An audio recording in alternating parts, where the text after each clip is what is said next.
नाही भरोसा परप्राणाचा कधी यमराजाने कितीतरी गेले देह सोडून साठण कवडी येईल तुकड्या दास म्हणे हरिस्मरणे करशील भाऊ बळी प्रस्तुत प्राप्त प्रसंगी आजच्या या कीर्तन सभेकरता घेतलेलं भजन वंदनीय राष्ट्रसंत श्री तुकडोजी महाराजांचं असून आजच्या या प्रसंगाला जोरदार शोभेत असं आणि अत्यंत असं महत्व अनुभव असलेला आहे। वंदनीय राष्ट्रसंत तुकडोजी महाराज आपल्या भजनातून असं सांगतात की जर आपल्याला या नरदेहाचं कल्याण करायचं असेल तर या नरदेहाचं कल्याण करिता खूप मार्ग सापडतात। शास्त्रात अनेक मार्ग आहेत परंतु सगळ्यात सोपा आणि साधा सरळ मार्ग म्हणजे देवाचं भजन करणे, देवाचं नामस्मरण करणे, सुखकर हरिगुण गाणे। हा नरदेह आपल्याला खूप मोलाचा लाभलेला आहे। अनमोल ये जन्म है लाखों करोड़ों जन्म में बड़े भाग से पाया हमने कुछ पाप और कुछ पुण्य में। खूप मोलाचा नरदेह आहे महाराज आणि या मोलाच्या नरदेहाचं हा नरदेह वाया जाऊ नये त्याच्यासाठी आपण काय केलं पाहिजे, देवाचं नामस्मरण केलं पाहिजे। मानव जन्म हीरा मिला पर चीज तुमने क्या किया, पशु की तरह इंद्रिय भोगों में उसे बहका दिया। उसको अगर तुम सत्संग में दिले जाकर बांधते तब स्वात्म होते सुख से दुख ही ना बांधते। ये अपना जो मानव जन्म है ये हीरा है। हा आपला मानव जन्म हा हिरा आहे आणि या हिऱ्याचं कल्याण झालं पाहिजे। हा जन्म वाया गेला नाही पाहिजे कारण हा जन्म 84 लाख योनीनंतर प्राप्त झालेला आहे। ज्या ठिकाणी पाप आणि पुण्यांची समानता होते त्या ठिकाणी हा नरदेह प्राप्त होणार आहे। सगळ्यांना हा नरदेह प्राप्त होत नाही। एक एक योनी कोटी कोटी गेला देवाला देवारा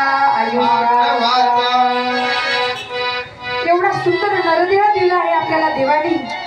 या नरदेहाला इजा होऊ नये, या नरदेहाचं सार्थक झालं पाहिजे त्याच्यासाठी आपण देवाचं नामस्मरण केलं पाहिजे।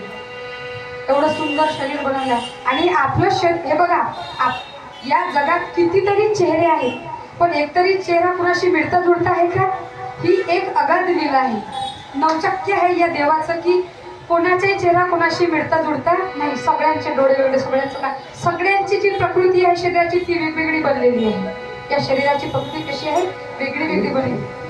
जिसने तुझे बनाया सुंदर सजा सजा के, जिसने तुझे बनाया सजा सजा के, जिसने तुझे सजाया वो उनके गुलाम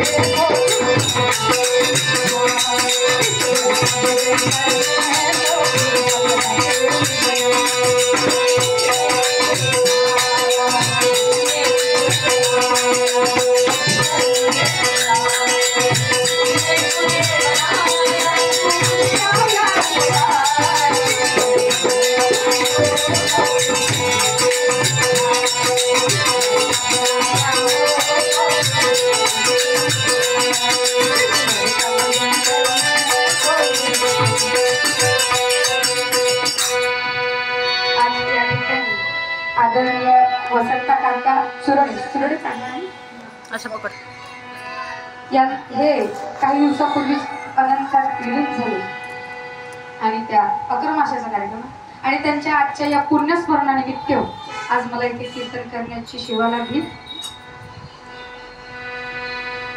मृत्यू म्हणजे काय, या जगात एक अशी गोष्ट आहे की ती गोष्ट कोणीही काढू शकत नाही, ती म्हणजे मृत्यू। मला या काकांनी सांगितलं होतं की जे आपले काका गेलेले आहेत ते मनाने खूप चांगले होते बा, सगळ्या गोरगरिबांची मदत करायची, मन मोकळे बनाले कुणालाही, म्हणजे त्यांचं जे वातावरण होतं घरचं ते खूप चांगलं होतं। त्यांची कीर्ती आजही त्यांच्या घरी कोणी म्हणतात किंवा आमच्या पण कानावर आली म्हणून म्हणतात की मरावे परी कीर्ती रूपी पुरा। आज त्यांना अनंतात मिळून 11 महिने झालेले आहेत। आपला हा जो देह आहे एकदा जन्माला आला तो कधी ना कधी जाणारच आहे, म्हणून या देहाचा अहंकार करता कामा नये। गौतम बुद्धाच्या काळाची गोष्ट आहे. एका स्त्रीचं चिमुकलं बाळ गेलं, छोटस बाळ. त्या माऊलीने असा आरडाओरडा केला गावात, अशा आक्रोश केला, माझं बाळ गेलं. सकाळची संध्याकाळ व्हायला लागली. हो महाराज, सकाळची संध्याकाळ व्हायला लागली तरी त्या बाळाचं प्रेम तसंच घरी होतं.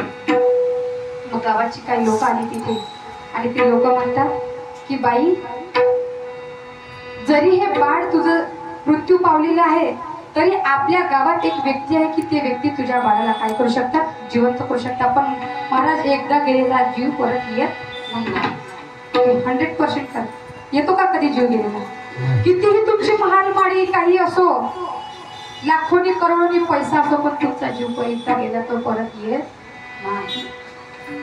एवढा सूक्ष्म जीव आहे, जाते तर पता लागत नाही. तर काय झालं, एका गावाच्या व्यक्तीने त्या बाईला सांगितलं की बाई, आपल्या गावात एक व्यक्ती आहे, तू तिथे जा. त्या बाईच्या कानावर ही गोष्ट ऐकताच तिने काही विचार न करता ती धावत गेली. तिला असं ऐकलं की माझं बाळ जिवंत होणार.